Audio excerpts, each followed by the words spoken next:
भक्तीचा या चॅनेलला like, share आणि सबस्क्राईब करा. बेल आयकॉन घंटी दाबायला विसरू नका.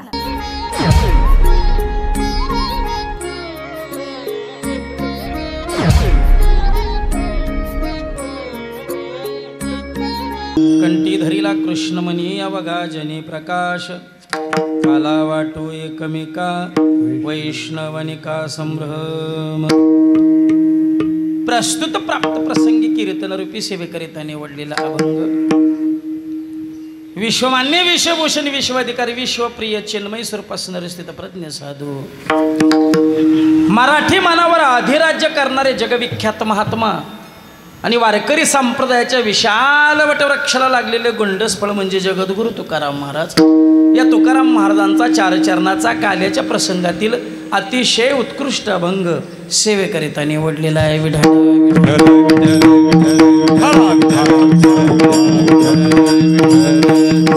या अभंगाच्या माध्यमातून जगद्गुरु तुकाराम महाराज काला वाटण्याकरता आपण काय साधन केलं त्या साधनेचा विचार जगद्गुरु तुकाराम महाराज या अभंगाच्या माध्यमातून तुमच्या समोर मांडतात. अभंगाचा भावार्थ करण्यापूर्वी अल्पसा परिहार. सालाबादप्रमाणे याही वर्षी मोठ्या आनंदामध्ये उत्साहामध्ये सुरू असणारा हा अखंड हरिनाम सप्ताह 2 तप पूर्ण करून रौप्य महोत्सवी वर्ष आज या ठिकाणी आपण संपन्न करतोय. आणि या सोहळ्यातील या नामयज्ञ सोहळ्यातील या प्रेमयुक्त भक्ती सोहळ्यातील आजच्या दिवसाचं हे समारोपीय कीर्तन मज पामन असे दिलं याबद्दल प्रथमतः मी समस्त ग्रामस्थ पारायण मंडळाचा आभार आहे. या अखंड हरिनाम सप्ताहाचे अध्यक्ष आदरणीय पूजनीय प्रमशदीय तुपे महाराज आमचे महादेव महाराज यांच्या निमंत्रणातून इथे येण्याचा योग आला. त्यांच्यामुळे तुम्हा संत मायबापाच्या दर्शनाचा योग आला. सर्व महाराज मंडळी महाराजांच्या दर्शनाचा योग आला. दोन्ही मृदंगाचार्य महाराज त्यांच्या दर्शनाचा योग आला. आधी सर्व गुणीजन टाळकरी मंडळी आणि तुम्हा संत मायबापाच्या दर्शनाचा योग आला. विठ्ठल गेले 7 दिवस सुरू असणारा हा नामयज्ञ सोहळा प्रेमयुक्त भक्ती सोहळा या ज्ञान यज्ञामध्ये या प्रेमयुक्त भक्ती सोहळ्यामध्ये आज मला येण्याचा योग आलेला आहे. माझ्या अल्पमतीनुसार या ज्ञान यज्ञामध्ये शब्दरूपी आहुती टाकण्याचा मी प्रयास करणार आहे. विठ्ठल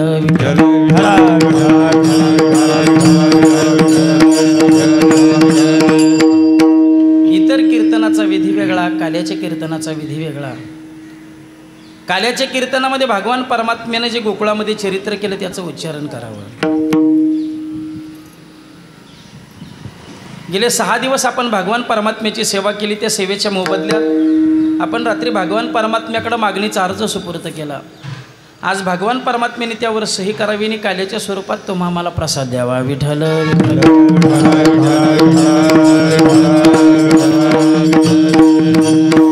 धावते वेळेमध्ये आपण अभंगाचा भावार्थ पाहू आणि काल्याच्या प्रसंगाकडे वळू.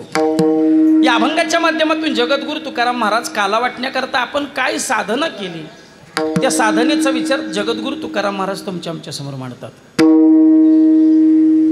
वारकरी संप्रदाय हा काल्याला महत्त्व देणारा संप्रदाय आहे. वारकरी संप्रदायामध्ये काला हे एकदम सर्वोच्च आणि टोकाचं पद आहे.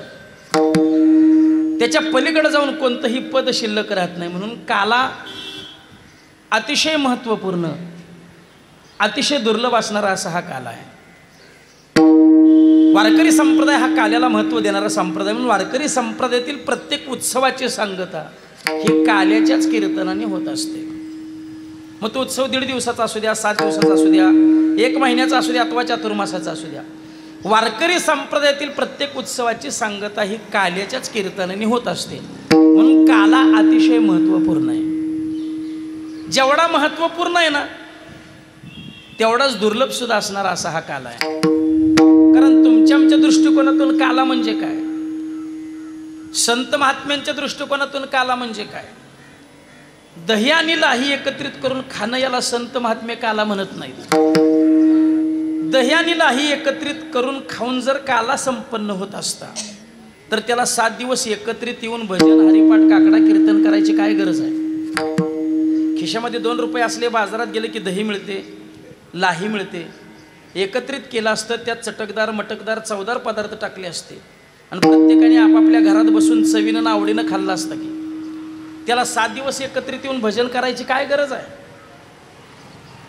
दही आणि लाही हे नुसती पदार्थ नाहीत, ही तत्व आहेत. दही हे कशाचं प्रतीक आहे, लाही हे कशाचं प्रतीक आहे. अगदी साध्या सोप्या भाषेत सांगतो, नामाचं दही आणि प्रेमाची लाही एकत्रित झाल्याशिवाय काला संपन्न होत नाही. तुकाराम महाराजांची भाषा आहे, हरिनामाचा खिचडी काला. हरिनामाचा खिचडी काला, प्रेमे मोयला साधने, प्रेमे मोयला साधने, प्रेमे मोयला साधने. हरिनामाचा खिचडी काला, प्रेमे मोयला साधने. काला संपन्न होण्याकरता नाम आणि प्रेम या दोन्ही गोष्टी एकत्रित याव्या लागतात, तरच काला संपन्न होतो, अन्यथा काला संपन्न होत नाही. मग नाम आणि प्रेम या दोन्ही गोष्टींनी जर काला संपन्न होत असेल तर नाम आणि प्रेम या दोन्ही गोष्टी दुर्लभ आहेत, म्हणून काला सुद्धा तेवढाच दुर्लभ आहे. तुका म्हणे काला वैकुंठी दुर्लभ, तुका म्हणे काला वैकुंठी दुर्लभ, विशेष झाला भजंत संगे, संत संगे विशेष झाला भजंत संगे. तुका म्हणे काला वैकुंठी दुर्लभ, विशेष हाला वसंत संगे. नाम आणि प्रेम या दोन्ही गोष्टी जर काला संपन्न होत असेल तर या दोन्ही गोष्टी दुर्लभ आहेत, म्हणून काला सुद्धा तेवढाच दुर्लभ आहे. ऐका, नाम मुखाला येणं म्हणजे काय, वाटकी तितकी सोपी गोष्ट आहे का. राम म्हणायला काय लागतंय, राम म्हणायला काय लागतंय, राम म्हणायला काय लागत नाही, पण राम म्हणायची बुद्धी व्हायला फार काय लागत असतं. विठ्ठल ज्ञानोबरांची भाषा आहे, जन्म सहस्त्र ओळगी जे एक वेळ यावया. एक वेळ प्रभू परमात्म्याचं नाव मुखाला येण्याकरता हजारो जन्माचं पुण्य असावं लागतं. बहुत सुकृताची जोडी म्हणून विठ्ठली यावळी. हजारो जन्म घेतल्यानंतर त्या हजारो जन्मामध्ये येऊन करायचं काय, याचं उत्तर तुकोबराय देतात. तिळे तिळे पुण्य साचा पडे, तिळे तिळे पुण्य साचा पडे, तरी हे बहुधा जन्मी जोडे, तरी हे बहुधा जन्मी जोडे. नाम तुझे वाचे सिया तोडे, नाम तुझे वाचे सिया तोडे. समागम घडे समागम घडे संता, समागम घडे संता.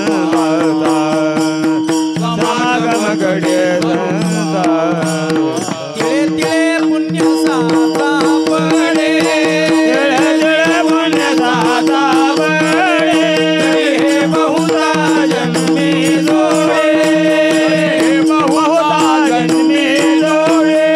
नाम तुझे वाचया तोडे, समागम घडे संता, बहुधा जन्मी जोडे, समागम घडे संता.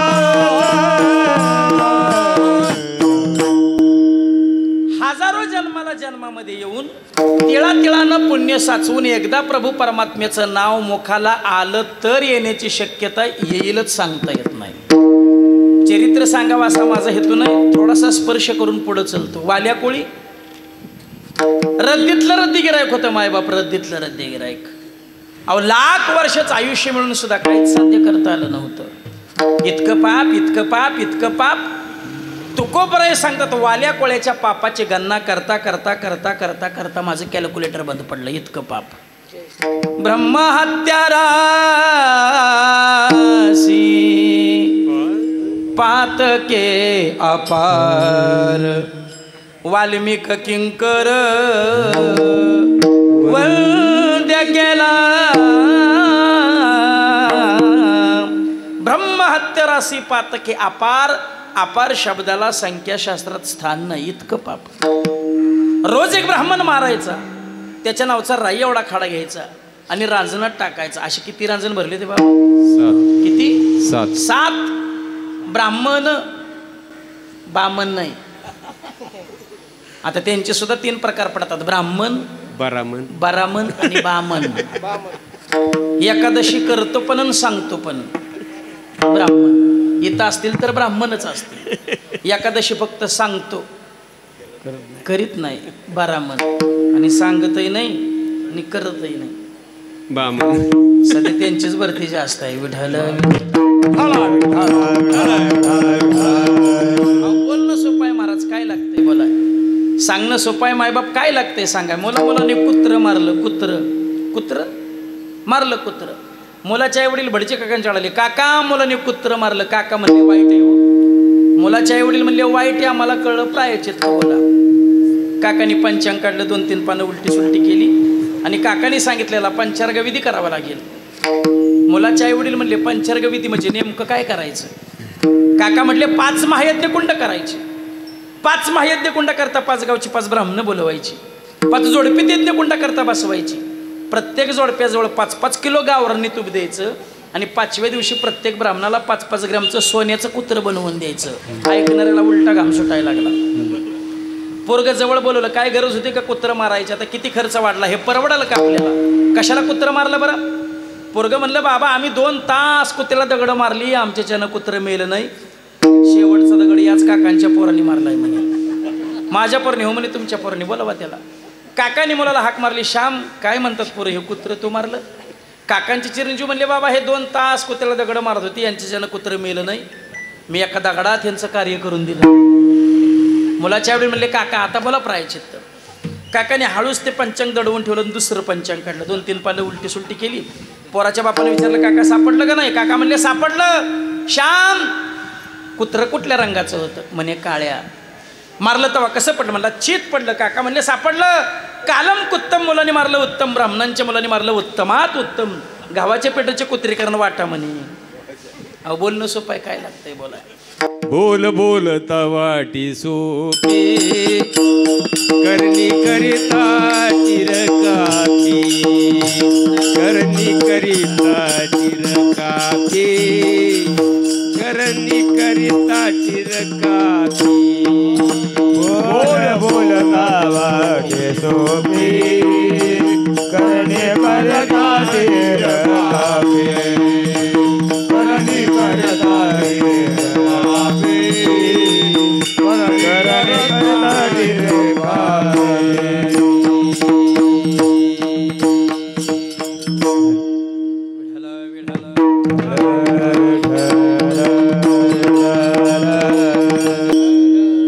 कीर्तनकार कीर्तनात 2 तास सांगत असतो, धन वाईटे धन वाईटे धन वाईटे धन वाईटे. कीर्तन झाल्यावर त्याच्या पाकिटात कमी देऊन बघा, आज नाही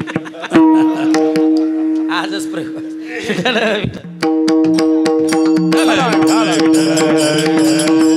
वाल्या कोळी जातिवंत ब्राह्मण होता, पण त्याला मासे पकडायचा छंद असल्यामुळे प्रकारामध्ये जातीत विभागणी झाली. रोज एक ब्राह्मण मारायचा, त्याच्या नावचा एवढा खडा घ्यायचा, रांजणात टाकायचा, असे 7 रांजण भरले. पण एक दिवस मात्र वाल्या कोळ्याचं प्रारब्ध उदयाला आलं. प्रारब्ध उदयाला आलं की घटना घडत जातात, प्रसंग घडत जातात, भेटीगाठी घडत जातात. झाडावर पिकलेली कैरी पोपट्याला पत्र लिहित नाही. प्रिय पोपटदादा विनंती विशेष, आज झाडावर पिकून 15 दिवस झाले, तुमचा तपास नाही. या पत्राला पत्र न समजता तार समजा, लवकरात लवकर या आणि मला खाऊन टाका आपली कैरी. कैरी पोपट्याला पत्र लिहिते का, निसर्गाचा असा नियम आहे. कैरी झाडावर पिकल्याबरोबर तो पोपट त्या शेतामध्ये जाणार, त्या बांधावर जाणार, त्या झाडावर जाणार, त्या फांदीवर जाणार. पुढचं सांगू, जेवढं पिकलंय तेवढंच खाणार, राहिलेलं तिथंच टाकून देणार. कत्रूक किंवा आमच्या साताऱ्याकडं टोकर म्हणतात त्याला. गावात कीर्तन पण जा टीव्हीवर बसली असते. विठाल विठाल. वाल्या कोळ्याचं प्रारब्ध उदयाला आलं आणि वाल्या कोळ्याची नारद मुनींची भेट झाली. नारद मुनींना पाहिल्याबरोबर वाल्या कोळी धावत आला. छताडापर्यंत कुराड उगरली. जशी छताडापर्यंत कुराड आली, नारद मुनी मोठ्याने हसायला लागले. अरे मार म्हणे मार. अरे मला मारल्यामुळे ब्रह्महत्येचं पातक लागतं. ब्रह्महत्येचं पातक देवाला क्षम्य नाही, तो कोणाला तेनपाट मार. छताडावरची कुराड खाली आली. महाराज अरे बावळटा, अरे ज्यांच्यासाठी तू हे पापकर्म करतोय ते तुझ्या पापकर्मामध्ये प्रविष्ट आहेत का विचारून ये. वाल्या कोळी म्हणला मला मूर्ख समजताय का, मला घरी विचारायला लावा आणि इथून तुम्ही पळून पशार व्हा. नारद मुनी म्हणले नाही बाबा मला बांधून टाक. काही चरित्र आहे महाराज. संत दर्शनाचा परिणाम एवढा जलद होतो की संतांचं दर्शन झाल्याबरोबर त्यांना बांधून टाकण्याचं सामर्थ्य येतं. विठ्ठल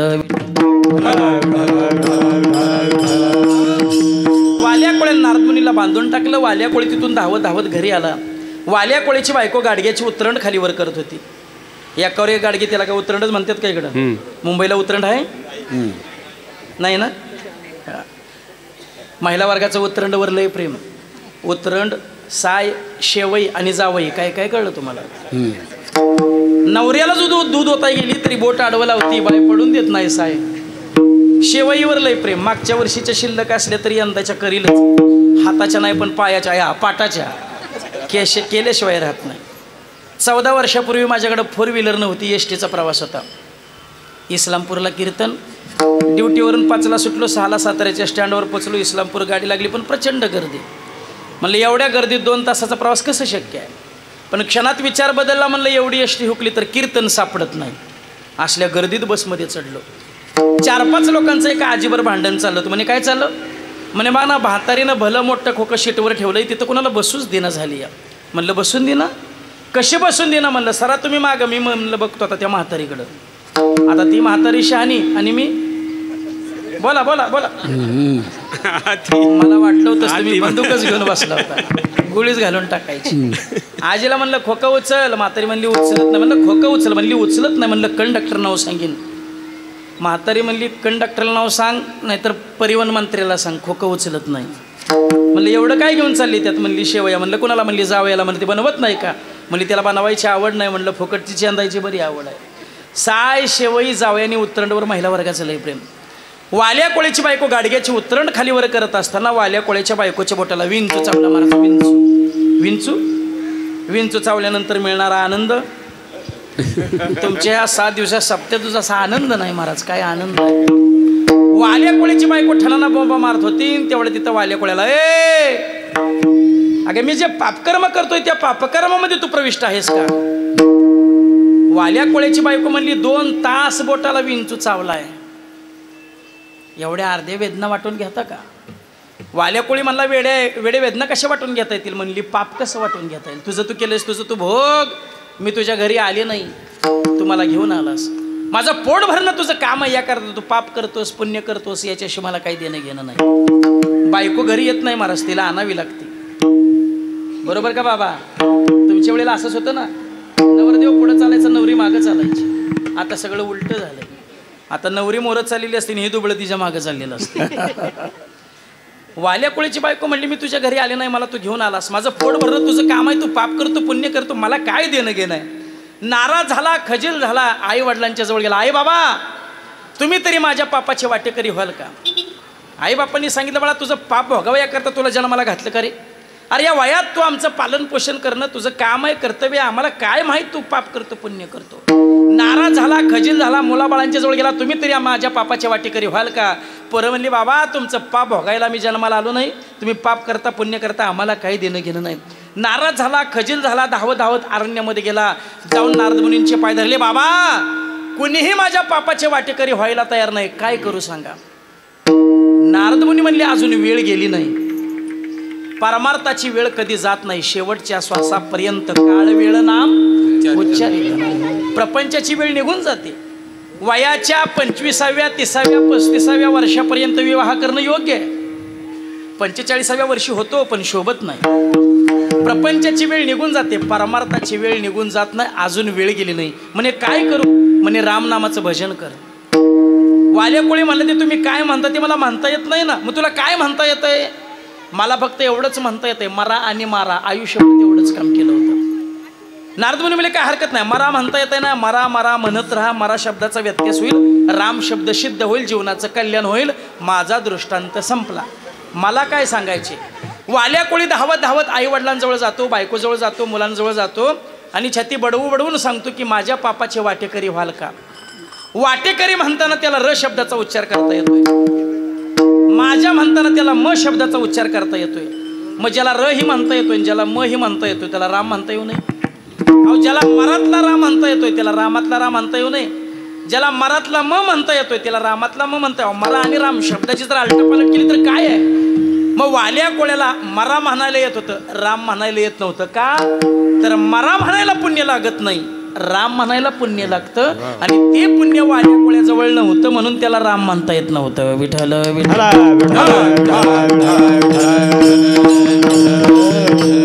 महाभारत वाल्या कोळी फार जुनं झालं महाराज. मी तुम्हाला चालू घडीतलं उदाहरण सांगतो. चालू घडीतलं म्हणजे आजचं म्हणजे या मंडपातलं, मंडपाच्या बाहेर सुद्धा जात नाही. कीर्तनकार 2 तास विठ्ठल विठ्ठल म्हणत असतो. सगळी टाळकरी गाणारी मंडळी 2 तास विठ्ठल विठ्ठल म्हणत असतात. विण्याच्या 5ही तारा विठ्ठल विठ्ठल म्हणत असतात. ज्याची दोन्ही तोंड चामड्याचे आहेत तो पकवास दोन्ही बाजूनी विठ्ठल विठ्ठल म्हणत असतो. पण बसलेल्या पैकी कुणाला म्हणू वाटत नाही हीच नामाची दुर्लभता आहे. विठ्ठल विठ्ठल.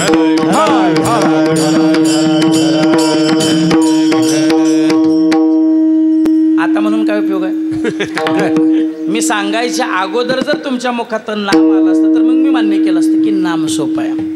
म्हणून नाम मुखाला येणं म्हणजे वाटकी तितकी सोपी गोष्ट नाही. नाम फार दुर्लभ आहे. नंबर 2 प्रेम. जीवनामध्ये प्रेम निर्माण होणं म्हणजे वाटकी तितकी सोपी गोष्ट नाही. माणूस नेहमी स्वतःवर प्रेम करतो ना, ते दुसऱ्यासाठी करत नाही बरं, स्वतःसाठीच करतो. आणि माणूस नेहमी दुसऱ्यावर प्रेम करतो ते सुद्धा दुसऱ्यासाठी करत नाही, स्वतःसाठीच प्रेम करतो. कोण विनाकारण आपल्यावर प्रेम करायला तयार आहे मला सांगा ना?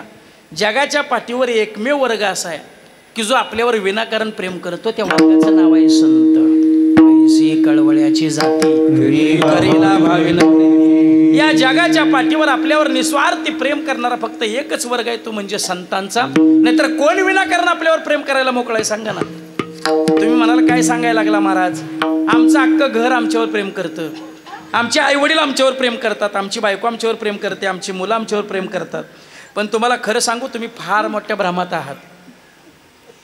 प्रपंचमध्ये मिळणारं जे प्रेम आहे ना ते खरं प्रेम नाही.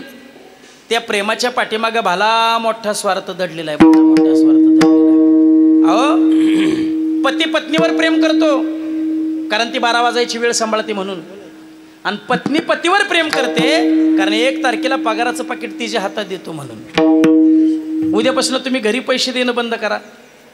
नाही तुम्हाला चातुर्मासाला पंढरपूरला पाठवलं तर बघा, अहो जो घरी पैसे देणार नाही त्याला विनाकारण सांभाळायला कोण मोकळा आहे? नाथ महाराजांची ओवे, जवत्या धानाची झाली या तुटी, स्त्री वसवसोनी लागे पाठी, आता ना आवडते तुमच्या गोष्टी रागे उठती फडफडूनी.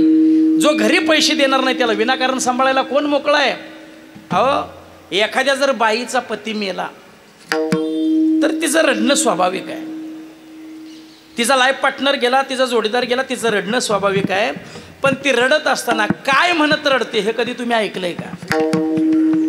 कधी ऐकलं नसतं तर कधीतरी जवळ बसून ऐका. तिचं म्हणणं एवढंच असतं, तुम्ही गेला माझं कसं होईल? तुम्ही गेला याचं अजिबात दुःख नाही. बिड्या वडून दारू पिऊन छातीचं खोकं झालं होतं, आज ना उद्या जाणारच होतं. तुम्ही गेलो आता माझं कसं होईल? म्हणजे आपण गेल्यानंतर आपली सख्खी बायको सुद्धा अशी म्हणते, म्हणजे चुलत असते असं काय काढू. विठाल विठाल. आई वडील मुलांवर प्रेम करतात कारण म्हातारा वयात पोराने आपल्याला सांभाळावं म्हणून. आणि पोरं आई बापावर प्रेम करतात मरण्या अगोदर सगळी प्रॉपर्टी आपल्या नावे करून द्यावी म्हणून. म्हणून धनदारा पुत्र जन बंधू सर्व नित्य आहे कोण विनाकारण आपल्यावर प्रेम करायला तयार आहे मला सांगा ना? मग नाम आणि प्रेम या दोन्ही गोष्टी दुर्लभ आहेत.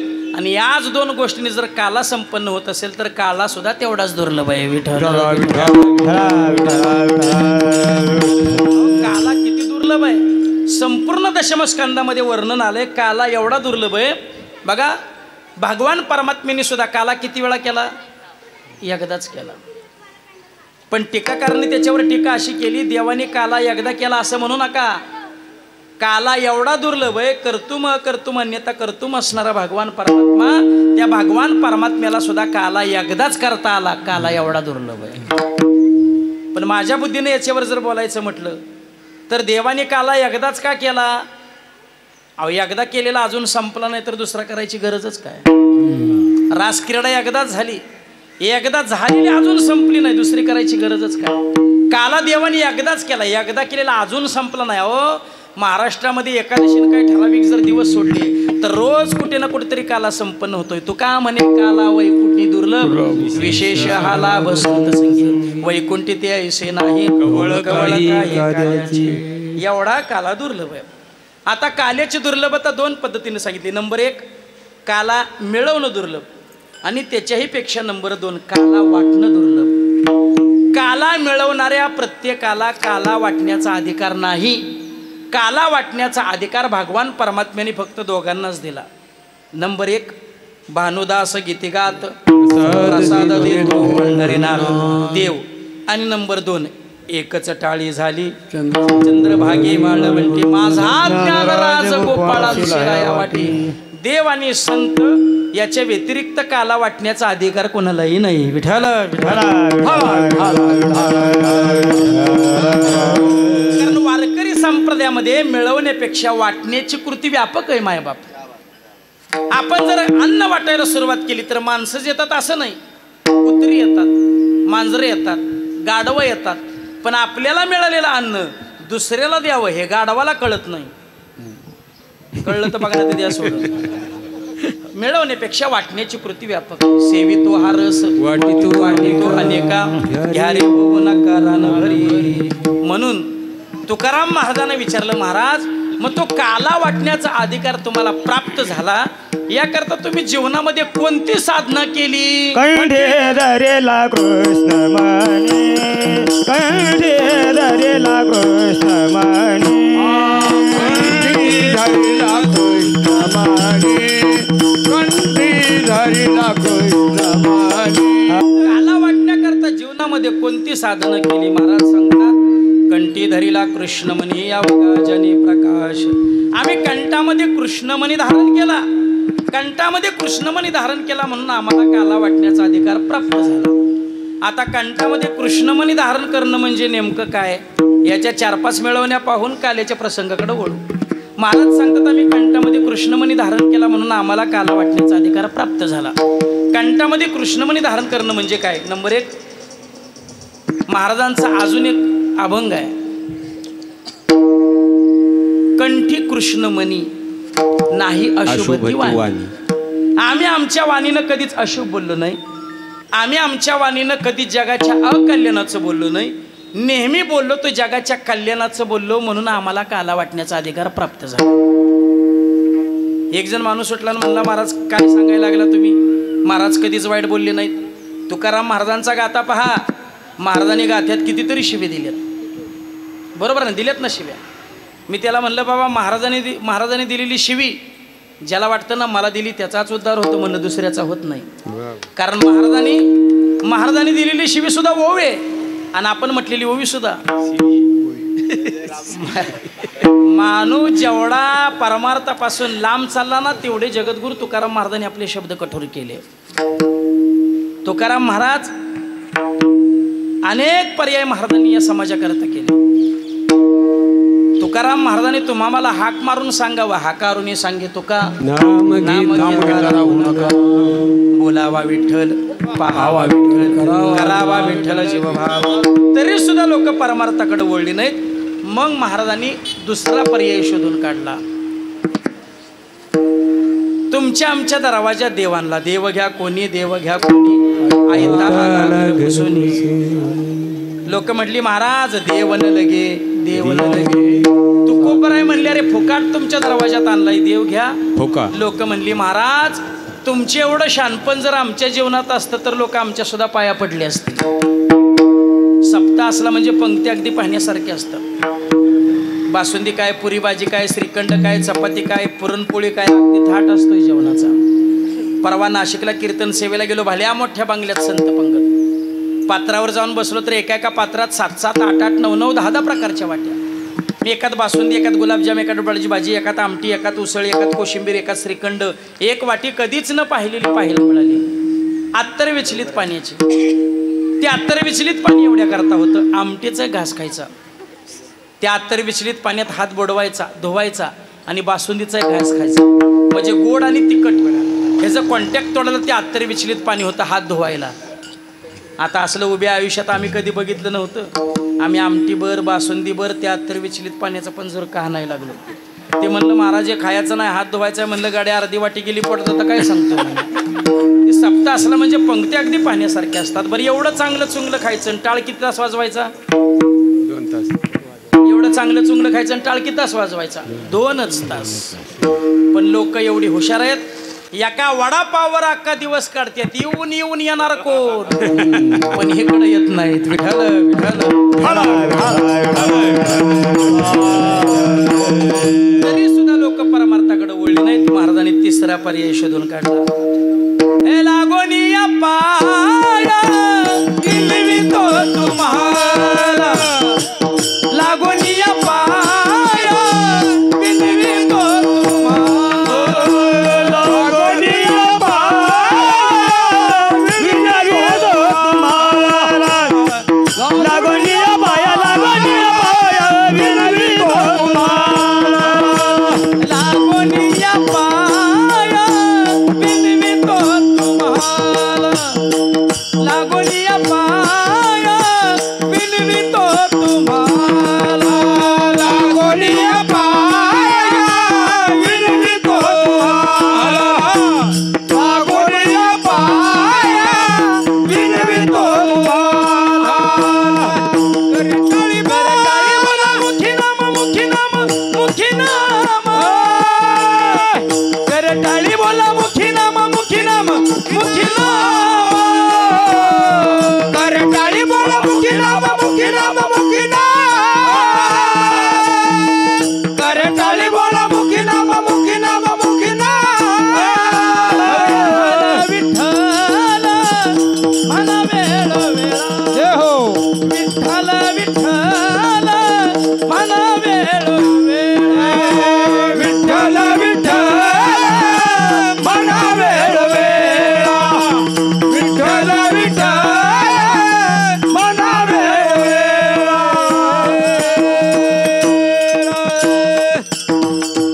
तुकाराम महाराजांनी तुमच्या आमच्या पायाला हात लावावा एवढी आपली योग्यता लागली का? तरी महाराजांनी तुम्हा मला पायाला हात लावून सांगावं, विठ्ठल विठ्ठल म्हणा वेळ वेळा, हा सुख सोहळा स्वर्गी नाही. तरी सुद्धा लोक परमार्थाकडे वळली नाहीत. मग महाराजांनी आपले शब्द कठोर केले. किती सांगू तरी नाही कती बटकीचे पुढे शिंदळी चिरडतील. हकारानी सांगे तुका, नाम घेता राहू नका, नाम घेता राहू नका, नाम घेता राहू नका. शिवी काय माई गेली होती, महाराजांनी दिली शिवी. ज्याला वाटतं ना मला दिली त्याचाच उद्धार होतो, दुसऱ्याचा होत नाही. महाराज म्हणतात आम्ही कधीच अशुभ बोललो नाही, जगाच्या अकल्याणाचं बोललो, नेहमी चांगलं बोललो, म्हणून आम्हाला काला वाटण्याचा अधिकार प्राप्त झाला. नंबर 2, कंठामध्ये कृष्णमणी धारण करणं म्हणजे काय? आम्ही सतत कृष्ण परमात्म्याचं भजन केलं. दिनरजनी हाची धंदा गोविंदाचे वाडे. महाराजांनी इतकं भजन केलं, इतकं भजन केलं, इतकं भजन केलं. मायबाप महाराज विठ्ठल विठ्ठल म्हणतील यात नवल नाही. महाराजांनी पायदळी तुलेली माती सुद्धा विठ्ठल विठ्ठल म्हणत होती. महाराजांनी किती भजन केलं असेल. माझी मज झाली अनावर वाचा, छंद या नावाचा घेतला माझ्या मनाला, नित्य गोविंद गोविंद माझ्या मनाला, गोविंद आसनी गोविंद शयानी, जागृती स्वप्नी पांडुरंग. इतकं भजन केलं, इतकं भजन केलं, इतकं भजन केलं, म्हणून आम्हाला काला वाटण्याचा अधिकार प्राप्त झाला. तिसरी मिळवणी पाहायला गेलं तर नामाचा विचार सोडून द्या, वर्णाचा जर विचार केला तर कृष्ण म्हणजे काळा. आम्ही कंठामध्ये काळा मणी धारण केला. आता काळ्या मण्याचं वैशिष्ट्य आपल्याला नाही कळायचं. काळ्या मण्याचं वैशिष्ट्य यांना विचारा. ज्याच्या नावाची काळ्या मण्याची पोत घालते ना, ज्याच्या नावची पोत घातली, आपलं संपूर्ण जीवन त्या पतीच्या चरणावरती समर्पित करते. आपल्या आईवडिलाचा घरादाराचा कुळगोत्राचा त्याग करते. आपलं संपूर्ण जीवन ज्याच्या नावची काळ्या मण्याची पोत घातली ना, त्या पतीच्या चरणावरती समर्पित करते. तसं आम्ही सुद्धा काळ्या मण्याची पोत, त्या भगवान परमात्म्याची पोत आमच्या गळ्यामध्ये घातली. आम्ही आमचं जीवन पांडुरंग परमात्म्याच्या चरणावरती समर्पित केलं, म्हणून आम्हाला काला वाटण्याचा अधिकार प्राप्त झाला. आता एकदा का ती आपल्या कुळगोत्राचा त्याग करून पतीच्या चरणावर समर्पित झाली, प्रपंच सुरू झाला की त्या प्रपंचामध्ये सत्ता कोणाची चालते, त्याची का त्याची? घरात सत्ता कोणाची चालते, त्याची का तिची? जड जाते का बोला? काही नाही, एखादी दिवस तुम्हाला वाटलं बटाट्याची भाजी खावी आणि तिच्या मनात आलं काय नाही आज कारल्याची भाजी बनवावी, तर घरात कुठली भाजी होते? कारल्याची. तुमच्याकडे बी असंच आहे का? घरोघरी मातीच्या चुली. काय चालतंय आपलं? जय देवी जय माझी बायको, तू जे जे सांगशील ते मी ऐकू. जय देव. एक जण मला तालुक्याच्याच गावाला न्यायला, ते म्हणलं महाराज तुमच्या गाडीत नव्हतं, माझ्या गाडीत बसा. पैलवान गडी वाघासारखा गडी, आडनाव बी वाघ. समोर येईल त्याच्याबरोबर भांडण करायचं. महाराज माझ्या कोण नादाला लागत नाही, माझा कोण नाद करत नाही, माझ्या कोण नादाला लाग, माझा कोण नाद करत नाही. मला असं झालं होतं, कधी पारणाचा मंडप येतोय वार करायच्याच जातोय. पारणाचा मंडप आल्यावर म्हटलं जातो वार करायच्या, ते म्हणलं नाही महाराज घरनं च्या पिऊन आल्याशिवाय सोडणार नाही. आता नाहीतरी कसं म्हणावं, गडी चांगलाच होता, अर्धांड बिंडोक. ते कुठल्या मालिकेत होतो अर्धांड बिंडोक? कुठली मालिका? अर्धांड बिंडोक. देवयानी वा करे. आणि तुकाराम महाराजांचं पूर्ण नाव काय? पुष्पा झुके का नाही साला. सत्यानाश झाला त्या मालिकेनं. उमऱ्यातनं पाय ठेवला, त्याला सांगितलं महाराज आले च्या ठेव. आतनं मोठ्याने आवाज आला, महाराज येऊ नाही तर मुख्यमंत्री, पाणीच नाही तर च्या कशी ठेव. हे ना हांडा घेताना हापशीसनं 10-12 ट्रिपा मारली. म्हणलं गड्या तालुक्यापासून सांगत होता आपल्या कोण नादाला लागत नाही, आपला कोण नाद करत नाही. म्हणलं घरी असं का? ते म्हणलं महाराज आपला आडनाव वाघ असलं तरी सासरवाडीकडचं आडनाव वाघमारे आहे. आमदार खासदार स्वतः कीर्तनकार चुलीमुर गबगार. एकदा का त्याचा गृहप्रवेश झाला ना, त्याचं मांजरच होतंय बघा. विठ्ठल एकदा का प्रपंच सुरू झाला, सत्ता तिची चालती. तसं आमचा आणि देवाचा परमार्थाचा प्रपंच सुरू झाला. तुकाराम महाराज सांगतात त्या प्रपंचामध्ये त्या देवावर आता आमची सत्ता चालते. आम्ही म्हणाल तसं त्या देवाला वागावं लागतं, आम्ही म्हणाल तसं त्याला बोलावं लागतं.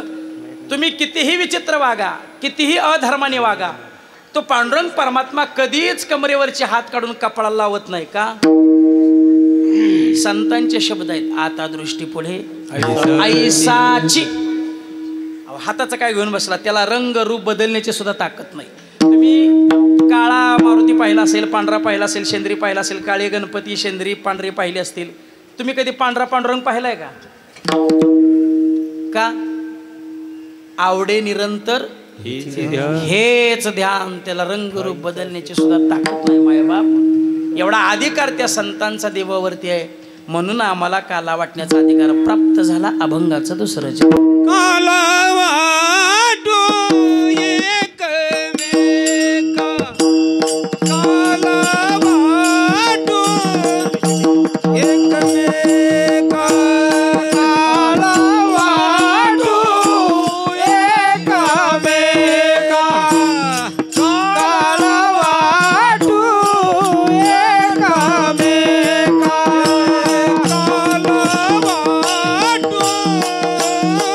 एकमेका, काला वाटू एकमेका, काला वाटू एकमेका,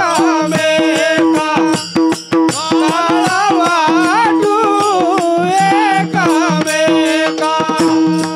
वैष्णवन का संभ्रम, वैष्णवन का संभ्रम, काला वाटू एकमेका, काला वाटू एकमेका. असताना तो काला प्राशन करत असताना वाकुलिया ब्रह्मदिका उत्तम लोका दाखव. वरून देव पाहत होते, पण आम्ही त्यांना काला दिला नाही, त्यांना आम्ही वाकुल्या दाखवल्या. आणि तो काला प्राशन केल्यामुळे झालं काय? तुका म्हणे भूमंडळी आम्ही बळी वीरगाडे. या जगामध्ये जेवढे काय वीरगाडे म्हणून प्रसिद्ध आहेत, त्यांच्यामध्ये आम्ही बळी आहोत. बळीयाचे अंकित आम्ही बळीवंत. म्हणून तुका म्हणे भूमंडळी आम्ही बळी वीरगाडे. काला वाटू एकमेका, वैष्णवनिका संभ्रम. गोड भजन करून काल्याच्या प्रसंगाकडे वळू. विठोबा रखुमाई, विठोबा रखुमाई, विठोबा रखुमाई, विठोबा रखुमाई, विठोबा रखुमाई. पुंडलिक वरदा हरी हरे.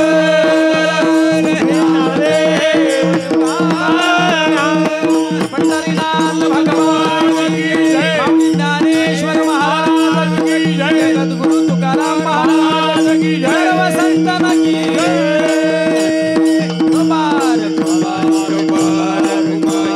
कीर्तनामध्ये भगवान परमात्म्यानं गोकुळामध्ये चरित्र केलं, त्याचं उच्चारण करावं. चरित्र ते उच्चारावे गोकुळी.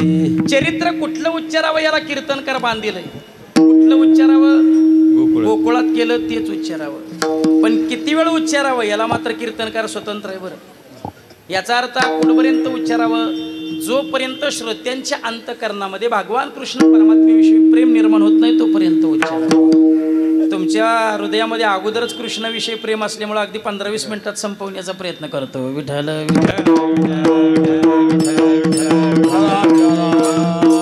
राम आणि कृष्ण या दोन्ही अवतारामध्ये फार भिन्नता आहे, फार वेगळीकता आहे. प्रभू रामचंद्रांचा जन्म उन्हाळ्यामध्ये झाला, भगवान कृष्ण परमात्म्याचा जन्म पावसाळ्यामध्ये झाला. प्रभू रामचंद्रांचा जन्म दुपारी 12 वाजता झाला, भगवान कृष्ण परमात्म्याचा जन्म रात्री 12 वाजता झाला. प्रभू रामचंद्रांचा जन्म राजवाडामध्ये झाला, भगवान कृष्ण परमात्म्याचा जन्म जेलमध्ये, बंदीखान्यामध्ये, तुरुंगामध्ये झाला. प्रभू रामचंद्र एका आई बापाच्या पोटी जन्माला आले, भगवान कृष्ण परमात्मा 2-2 आई बापाच्या पोटी जन्माला आले. प्रभू रामचंद्र ज्या वेळेला जन्माला आले त्यावेळेला निळ्या वर्णाचे जन्माला आले, आणि भगवान कृष्ण परमात्मा ज्या वेळेला जन्माला आले त्यावेळेला काळ्या वर्णाचे जन्माला आले. आणि काळ्या रंगाचं एक वैशिष्ट्य सांगतो तुम्हाला. तुम्ही जर सुंदर रांगोळी काढली आणि त्याच्यावर जर काळा रंग ओतला तर काय होतं? रांगोळी पुसली जाते, कारण काळा रंग दुसऱ्या रंगाला वर येऊन देत नाही. तुम्ही जर रामायण पाहिलं तर जेवढं महत्त्व रामाला तेवढंच लक्ष्मणाला, तेवढंच भरताला, तेवढंच सीतामाईला, तेवढंच हनुमंताला, तेवढंच रामाला, तेवढंच बिभीषणाला. पण तुम्ही भागवत पाहिलं तर कृष्णाशिवाय कोणालाच महत्त्व नाही. का? काळा रंग आहे, दुसऱ्या कोणाला वरच येऊन दिलं नाही. प्रभू रामचंद्र एक वचनी, एक बाणी, एक पत्नी. हा बाबा बहुवचनी, बहुबाणी. पुढचं बोलायचं कारणच नाही. एकाने मला विचारलं 16,108च का केल्या? त्याला म्हणलं 9वी मिळाली नाही म्हणून, नाहीतर नाव नाही म्हणायचं कारणच नव्हतं.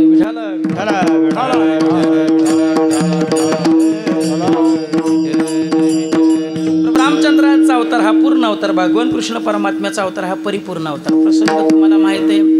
देवकी आणि वसुदेवाचं लग्न, लग्नाच्या वरात आकाशवाणी झाली, कंसा याचा 8वा पुत्र तुला ठार केल्याशिवाय राहणार नाही. ज्यावेळेला खड्ग तलवार घेऊन मारायला धावले त्यावेळेला वसुदेवाने वरचीवर हात धरला. स्त्री हत्या करू नको, ही तुझी बहीण आहे, हिला जेवढी काही मुलं होतील तेवढी तुझ्या स्वाधीन केली जातील. दोघांना बंदीखान्यामध्ये ठेवलं. ज्यावेळेला पहिला पुत्र जन्माला आला त्यावेळेला वसुदेवानी शब्द दिल्याप्रमाणे ते लेकरू घेतलं, कंसाजवळ आले आणि कंसाला सांगितलं हा मुलगा जन्मला. पण कंसाने विचार केला बाल हत्या कशाला करावी? हा पहिला आपल्याला 8वा ठार करणार आहे, मग बाल हत्या कशाला करावी?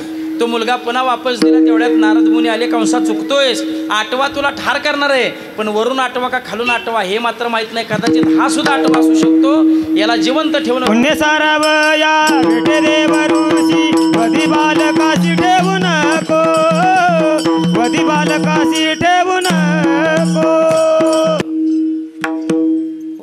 त्या ठिकाणी कंसाच्या पापाचा गाडा लवकर भरावा आणि भगवान परमात्म्याचा अवतार लवकर व्हावा याकरता ही नारद मुनींनी युक्ती केली. पहिले 6 पुत्र ठार केले. 7वा पुत्र योगमायेने रोहिणी उदरी नेऊन ठेवला. आणि ज्यावेळेला भगवान कृष्ण परमात्मा अष्टमीच्या तिथीला 8वा अवतार भगवान कृष्ण परमात्मा 8 वर्षाची मूर्ती प्रगट झाली. देवकीनं सांगितलं देवा याकरता तुमची सेवा केली नाही, ते वात्सल्य मला हवंय. पुन्हा भगवान परमात्मा लहान झाले. देवकीला आनंद झाला, वसुदेवांना आनंद झाला, पण त्या आनंदामध्ये पुन्हा दुःखाचं विरजन पडलं. जणी कंसाशी कळेल माझ्या बाळाशी मारेल. हो, या सुद्धा लेकरला तो कंस ठार केल्याशिवाय राहणार नाही. देवाने सांगितलं काळजी करू नका, मी तर मरायला आलो नाही, मी मारायला आलोय.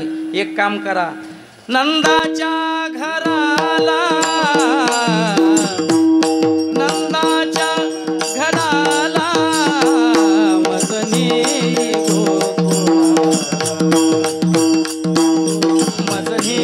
गोकुळा,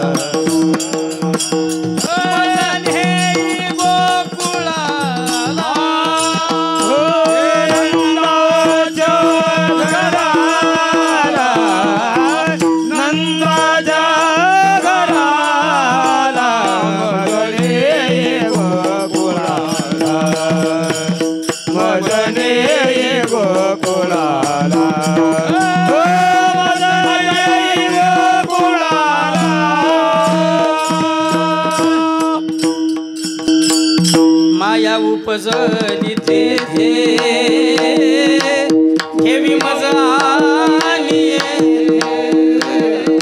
भगवान कृष्ण परमात्म्याला टोपलीवर घेतलं आणि जशी टोपली उचलीला कमळापती पायीची बंधने गळती, पायीची बंधने गळती, पायीची बंधने गळती. उचलीला कमळापती पायीची बंधने गळती, पायीची बंधने गळती, पायाचे बंधने गळती.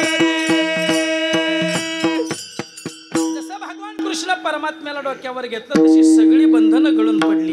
आपलं जीवन सुद्धा बंधनमुक्त व्हावं असं वाटत असेल तर त्या भगवान परमात्म्याला डोक्यावर घ्या. एकदा का देव डोक्यावर घेतला की बंधनापासून कलल्या गाठी देता आली मिठी सावकाश. सगळे साखळदंड तुटून गेले, सगळी कुलप उघडली गेली, सगळी पारेकरी झोपी गेली. आपोआप बेटा तुटल्या शृंखला, आपोआप बेटा तुटल्या शृंखला. देव देवतांना, फुलांना, पक्ष्यांना, प्राण्यांना सगळ्यांना आनंद वाटू लागला. पुष्पवृष्टी सुरू झाली, ढगांचा गडगडाट सुरू झाला. आकाशाने विचारलं ढगांना का रडोरडा करायला लागलाय. ढगाने सांगितलं ते जन्माला आलेलं देवकी वसुदेवाचा पुत्र नाही, नंद यशोदेचा पुत्र नाही, ते परब्रह्म आहे. आकाशाने सांगितलं अरे ते परब्रह्म हे आम्हाला सुद्धा माहित आहे, तुम्ही का रडोरडा करायला लागलाय. ढगाने सांगितलं ते परब्रह्म जरी असलं तरी पुढं होऊन ते आमच्या नावाने ओळखलं जाणार आहे, त्याचं मेघश्याम नाव होणार आहे, म्हणून आम्हाला हर्ष झाला, याकरता आनंद साजरा करतोय. यमुनेच्या काठावर आले, यमुनेत प्रवेश केला. जसा प्रवेश केला यमुनेचं पाणी हळूहळू हळूहळू वाढू लागलं. काय यमुनेचं पाणी वाढू लागलं. यमुनेचा आणि कृष्णाचा नातेसंबंध काय ऐका. कृष्णाच्या पत्नीचं नाव लक्ष्मी. लक्ष्मीचा जन्म समुद्र मंथनातून झाला, म्हणजे समुद्राची कन्या लक्ष्मी. सगळ्या नद्या समुद्रात विलीन होतात. सगळ्या नद्या म्हणजे समुद्राच्या पत्न्या. समुद्राची आणि यमुनेची मुलगी म्हणजे लक्ष्मी, त्या लक्ष्मीचा पती भगवान कृष्ण परमात्मा. मग यमुनेचं आणि कृष्णाचं नातं काय. सासू आणि जावयाचं. यमुनेनं विचार केला हा मोठा झाला की आपला जावई होणार आहे, आणि एकदा का हा आपला जावई झाला की याचं तोंड पाहता येणार नाही. हा लहान आहे तोच याचं तोंड बघून घ्यावं. जावयाचं तोंड पाहण्याकरता यमुनेचं पाणी वाढू लागलं. पण कृष्णाने विचार केला लहान असलो काय ना मोठा असलो काय, जावई आहे, तोंड नाही दाखवणार. आपला पाय बाहेर काढला, अंगठ्याचा स्पर्श झाला, यमुना तू बंगली. याची दुसरी कथा अशी सांगितली जाते. यमुनेचं पाणी वाढू लागलं, वसुदेवांच्या कानापर्यंत पाणी आलं, आणि वसुदेवाच्या कानात यमुनेने सांगितलं या माझ्या पात्रामध्ये कालिया नावाचा सर्प राहतो, आणि या सर्पाच्या भीतीमुळं कोणीही माझ्या पात्रामध्ये प्रवेश करत नाही. तुमच्या माध्यमातून देवाला सांगा त्या कालियाचा बंदोबस्त लाव म्हणाव. निरोप सांगितला, तेवढ्यात पाय बाहेर काढला, अंगठ्याचा स्पर्श गेला. देवाने तिला सांगितलं काळजी करू नको, याच पायाने त्या कालियाचा बंदोबस्त लावतो. विठ्ठल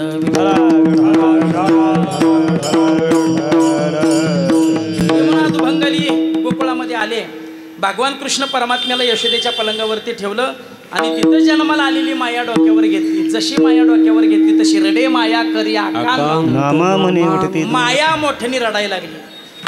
माया डोक्यावर घेतल्यानंतर माया सुद्धा रडते, आणि ज्यानं डोक्यावर घेतलंय त्याला सुद्धा रडवते, म्हणून माया डोक्यावर घेऊ नका. कळलं तर बघा ना, ते द्या सोडून. विढाला माया यमुनेच्या काठावर आल्याबरोबर लगेच यमुना दुभंगली आणि पुन्हा गोकुळ त्या ठिकाणी बंदीखान्यामध्ये पोचले. माया डोक्यावर होती, सगळे पहारेकरी जागे झाले, सगळी कुलप लागली, सगळी साखळदंड जखडले, पहारेकरी जागे झाले. 8वा पुत्र जन्माला काय कंसाला निरोप दिला. कंस धावत धावत आला, त्या मायेच्या पायाला धरलं, गरगर गरगर फिरून आता आपटणार. तेवढ्यात माया कंसाच्या हातून निसटली, आकाशामध्ये आरूढ झाली, आणि त्या मायेनं आकाशवाणी केली तुझं लागी वधी उपजला माझ आधी, उपजला माझ आधी, उपजला माझ आधी. मला काय ठार करतोयस, तुझा कर्दन काळ माझ्या अगोदर गोकुळामध्ये जन्माला आलाय. गोकुळामध्ये पहाटे पहाटे एक गवळण यशोदेच्या खोलीत गेली. यशोदेच्या खोलीची झाडलोट करण्याकरता गेलेली गवळण यशोदेच्या शेजारी पलंगावरती भगवान कृष्ण परमात्म्याला पाहिलं, आणि जसं भगवान कृष्ण परमात्म्याला पाहिलं तसं पाहत राहिली. इतकं दिसायला देखणं होतं. राजस सुकुमार मदनाचा पुतळ, हो नाम है तेरा तारनहार, कब तेरा दर्शन होगा, हो जिसकी प्रतिमा इतनी सुंदर वो कितना सुंदर होगा। पाहिला पाहिला नंदाचा नंदन, पाहिला पाहिला नंदाचा नंदन, पाहिला नंदाचा नंदन, पाहिला पाहिला नंदाचा नंदन, पाहिला पाहिला नंदाचा नंदन, पाहिला पाहिला नंदाचा नंदन, पाहिला पाहिला नंदाचा नंदन, पाहिला पाहिला नंदाचा नंदन। तेने वेदियले मन, तेने वेदियले मन, तेने वेदियले मन, तेने वेदियले मन, तेने वेदियले मन, तेने वेदियले मन, मन मन मन। पाहिला पाहिला नंदाचा नंदन, पाहिला पाहिला नंदाचा नंदन, पाहिला पाहिला नंदाचा नंदन, पाहिला पाहिला नंदाचा नंदन।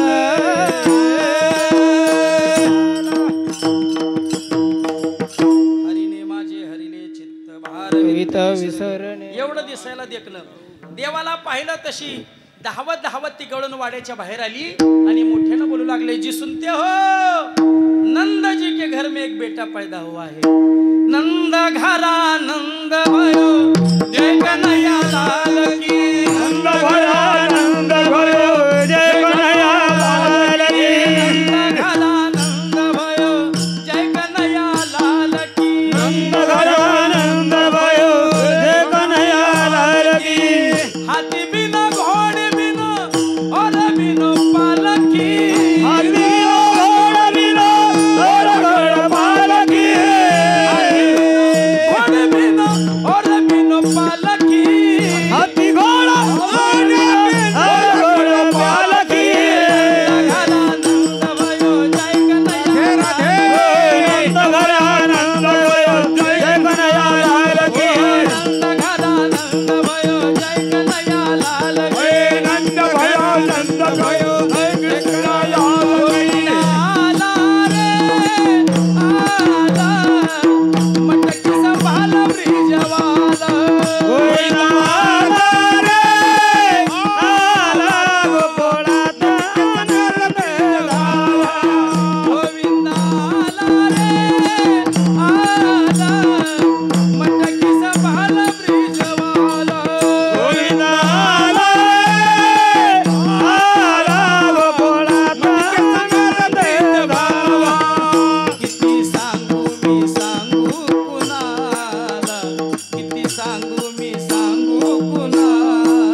झाला यशोदे गवळण गवळण सांगती गवळणीला पुत्र झाला यशोदेला एक धावी एकी पुढे ताटीवाची सुंटवळे एक धावी एकी पुढे ताटीवाची सुंटवळे एक धावी एकी पुढे ताटीवाची सुंटवळे एक धावी एकी पुढे ताटीवाची सुंटवळे गवळण गवळण गवळण गवळण गवळण पुत्र झाला यशोदे गवळण सांगती गवळणीला पुत्र झाला यशोदे गवळण सांगती गवळणीला पुत्र झाला यशोदेला गवळण सांगती गवळणीला पुत्र झाला यशोदेला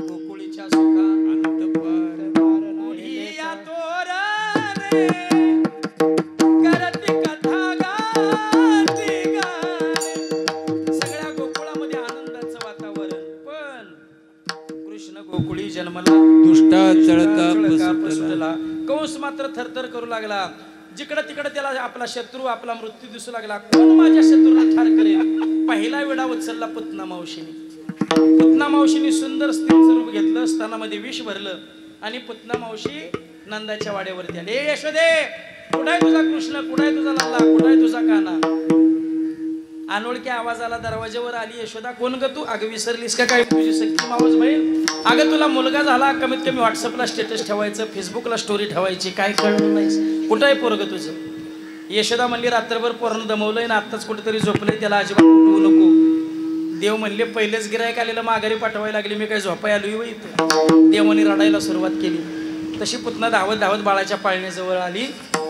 मारण्याच्या उद्देशाने आलेली पुतना भगवान कृष्ण परमात्म्याला पाहिलं आणि पाहतच राहिली इतकं दिसायला देखणं पण पुन्हा भानावर आली याला पाहण्याकरता आली याला ठार करण्याकरता आली पाळण्यातून उचललं वाड्याच्या बाहेर आली स्तनपान करू लागली डोंगरा एवढा आकार त्या पुतनीनं घेतला स्तनपान करता करता भगवान कृष्ण परमात्मा तिचा रक्तमांस पंचप्राण पिळू लागला आणि मग ती पुतना ओरडू लागली कृष्णा मला सोड कृष्णा मला सोड कृष्णा मला सोड कृष्ण म्हणला मी एकतर कोणाला धरत नाही मी धरलं तर आता सोडत नाही पुतना ठार केली सगळे गोकुळवासी जागे झाले पाहिलं तर काय भली मोठी पुतना डोंगरा एवढी पुतना तिच्या छातीवर भगवान कृष्ण परमात्मा शिडी लावली देवाला खाली घेतलं पुतनीच्या प्रेताचे छोटे छोटे तुकडे केले त्याला अग्नी दिला पुतनीच्या प्रेताचा सगळ्या गोकुळामध्ये सुगंध सुटला सुगंध का सुटला तर पुतनीच्या शरीराला भगवान कृष्ण परमात्म्याचा स्पर्श झाला आपलंही जीवन सुगंधीमय व्हावं असं वाटत असेल तर या देहाला त्या देवाचा स्पर्श होणं गरजेचं आहे दुसरं गिराईक आलं महाबळ भटाची सुद्धा फजिती करून सोडली हळूहळू भगवान परमात्मा रांगायला लागले रांगत रंगली तळवे तळ हात टेकित डाव्या गुडघ्याने रांगत तळवे तळ हात टेकित डाव्या गुडघ्याने रांगत रंगनी रंगनाथ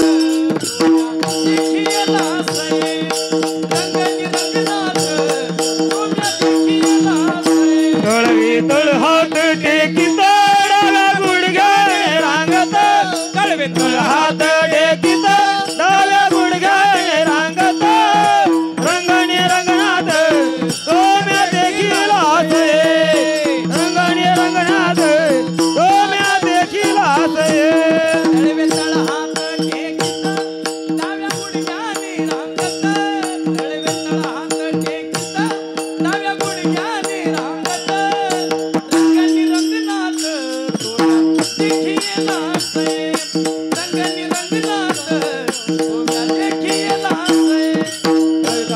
टेकित डाव्या गुडघ्याने रांगत तळवी तळ हात टेकित डाव्या गुडघ्याने रांगत रंगणी रंगनाथ सोम्या देखील हासे रंगणी रंगनाथ सोम्या देखील हासे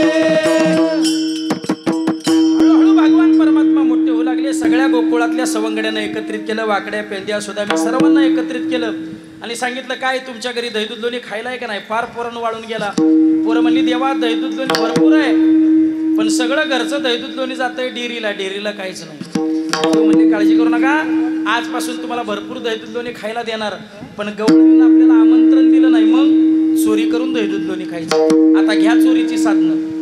त्या काळात चोरीची साधनं काय? चाकू, बंदूक, AK-47. काय चोरीची साधनं?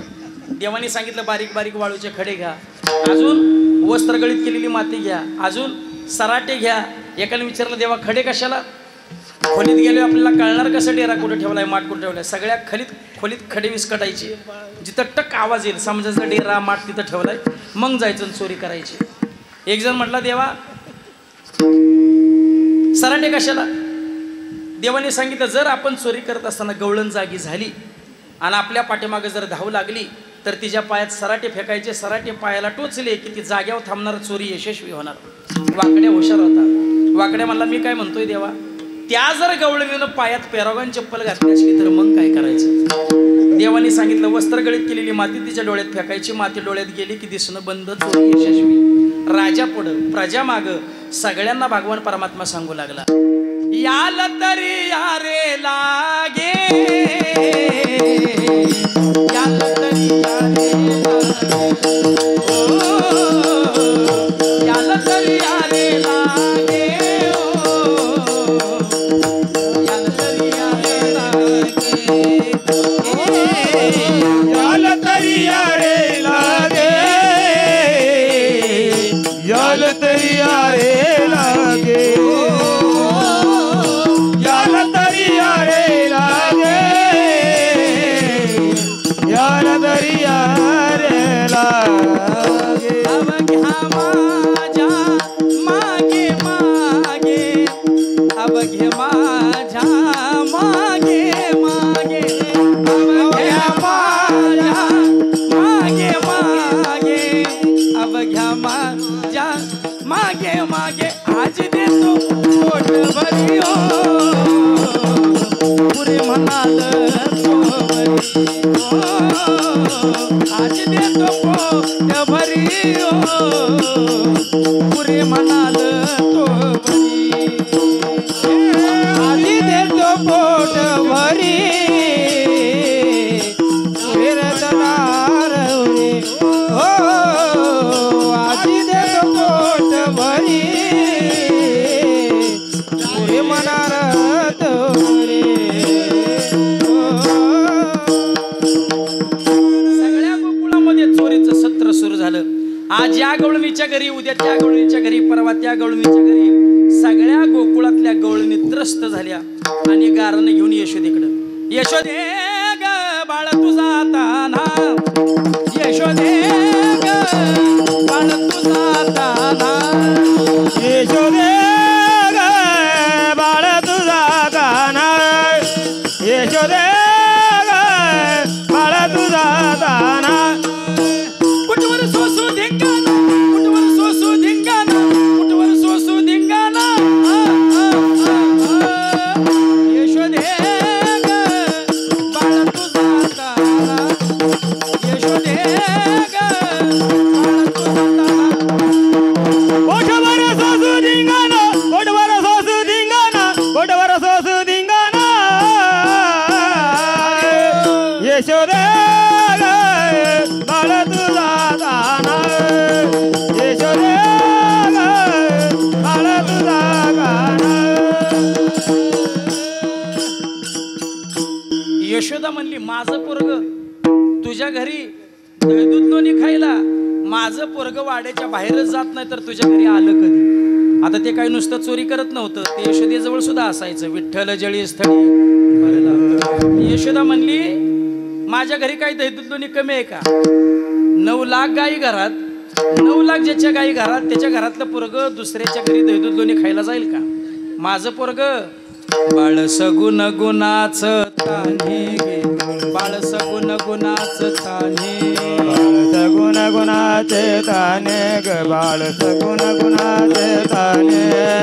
दिसतय गोजरवाने गे बाळ, दिसतय गोजरवाने, दिसतय गोजरवाने ग बाळ दिसतय गोजरवाने. काय सांगता गाराने गे गोकुळच्या नारी, काय सांगता गाराने गे गोकुळच्या नारी, काय सांगा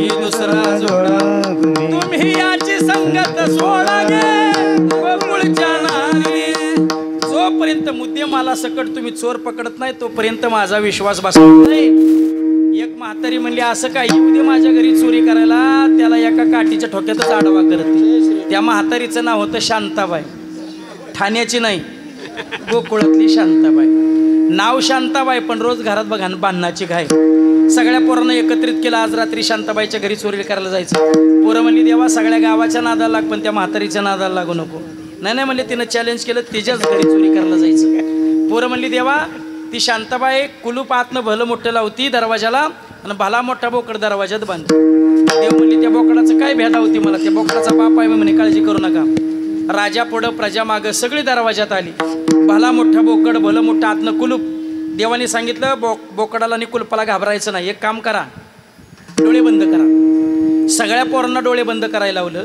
आणि योग मायेनं डायरेक्ट ज्या खोलीत माठ होतं त्या खोलीतच घेऊन गेला काय दरवाजाचा आणि कुलपाचा संबंधच नाही ना भरपूर दही दूध लोणी खा म्हणे त्या जाता जाता म्हणे थोडं शिल्लक ठेवा कशाला ठेवा शिल्लक म्हणे खाऊन झालं शिल्लक ठेवलेलं शांताबाईच्या दोन्ही सुनांच्या तोंडाला चोळलं शांताबाईच्याही तोंडाला चोळलं आणि आता म्हणला डोळं झाका वाकड्या म्हणला मागाशी डोळं झाकायला लावलं डायरेक्ट आत आणलंय आता डोळं झाकायला लावतंय म्हणजे डायरेक्ट बाहेर नेणार कसं बाहेर नेते बघायचं वाकड्याने एक डोळा उलटा ठेवला आणि एक डोळा झाकला ज्यांनी दोन्ही डोळं झाकली सगळी पोरं बाहेर वाकड्या अर्धा आत आणि अर्धा बाहेर देवा मला बाहेर काढ म्हातारी जागी झाली तरी एका काठीच्या ठोक्यात माझा जीव घालवलं मला बाहेर काढ देव म्हणले माझ्यावर शंका घेशील का देवाला फसवलं की देव आपल्याला फसवल्याशिवाय एसटी टोल नाक्यावर थांबली पोरगा आलं पेपर माझ्या शेजारच्या व्यक्तीने विचारलं किती रुपयाला पेपर म्हणे 2 रुपयाला पेपर 2 रुपये दिले पेपर घेतला एसटी टोल नाक्यावरून सुटली ती मोठ्याने हसायला लागली म्हणलं काय झालं म्हणे 2 रुपयाचा पेपर होता पोरला रुपया खरा दिला आणि रुपया खोटा दिला पोरगा रुपयाला फसावला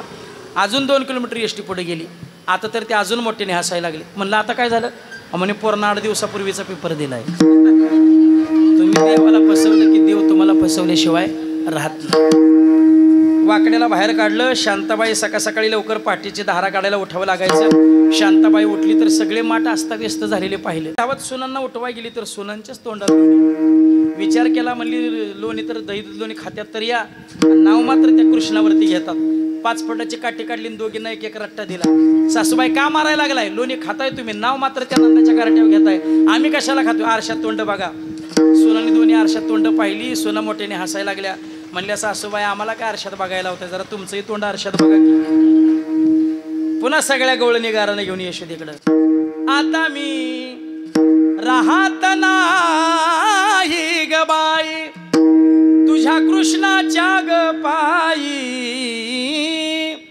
आता मी राहत नाही ग बाई यशोदा म्हणली सगळं गोकुळ त्रस्त आहे नक्कीच माझ्या माघारी हे चोरी करत असलं पाहिजे यशोदेनं सांगितलं आजपासून अजिबात वाड्याच्या बाहेर जायचं नाही माझ्या डोळ्यासमोर नजरेसमोर राहायचं मग यशोदेनं दही घुसळायला सुरुवात केली की कृष्णाने रडायला सुरुवात करावी तिला कामच करून द्यायचं नाही मग यशोदेला माहित होतं पोरग कधी रडायचं थांबत नुसतं हाक मारायची राधे राधेला हाक मारल्यानंतर भगवान कृष्ण राधे राधे घेईच्या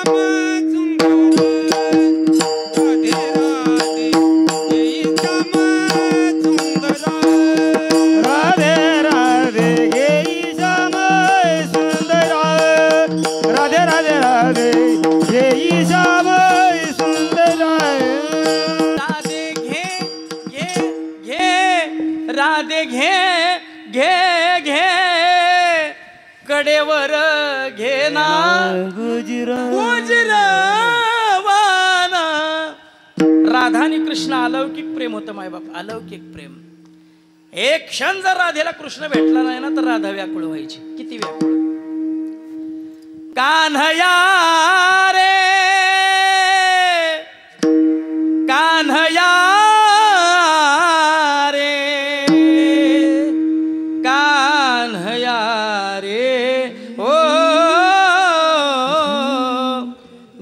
जेठी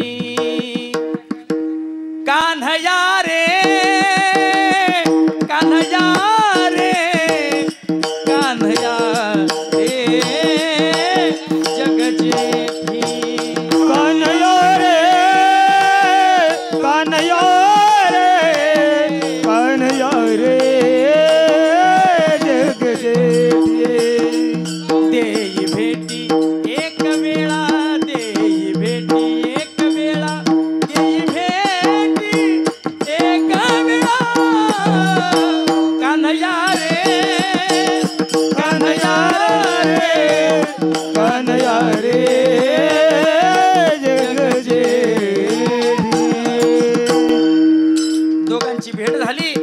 आणि भगवान कृष्ण परमात्म्याने पो वाजवायला सुरुवात केली ना, मुरलीवर माझा जीव जडे ग, कसली जीवा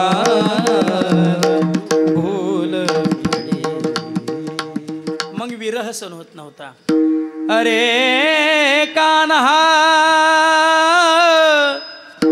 कृष्ण मुरारी,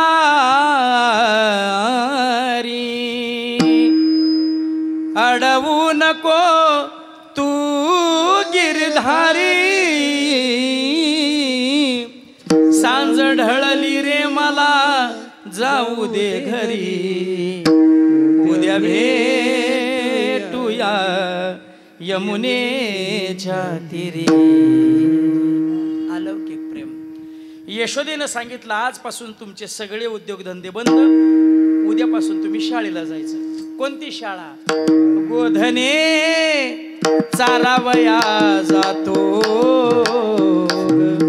शारंग पारी, खांद्यावरी कांबळी हातामध्ये काठी ग, चारी तसे धेनू सावळ्या जग जेठी, खांद्यावरी कांबळी हातामध्ये काठी. भगवान कृष्ण परमात्म्याने यमुनेच्या काठावर आपल्या सवंगडा समवेत गायी राखायला सुरुवात केली. कधी वाकड्याची वळती, कधी पेंद्याची वळती, कधी सुदामाची वळती, कधी बलराम दादाची वळती, कधी भगवान कृष्ण परमात्म्याची वळती. गायी राखत असताना नुसत्या गायी राखल्या नाहीत, गायी राखत असताना वेगवेगळ्या प्रकारचे खेळ खेळले. विटी दांडू चेंडू लगोरी नाना परी, खेळ मांडियला यमुनेच्या तीरी. आबक तू बकत बक पोरा त्रिगुण खेळ मांडू, खेळ विटी दांडू पोला, खेळ विटी दांडू, खेळ विटी दांडू पोला, खेळ विटी दांडू.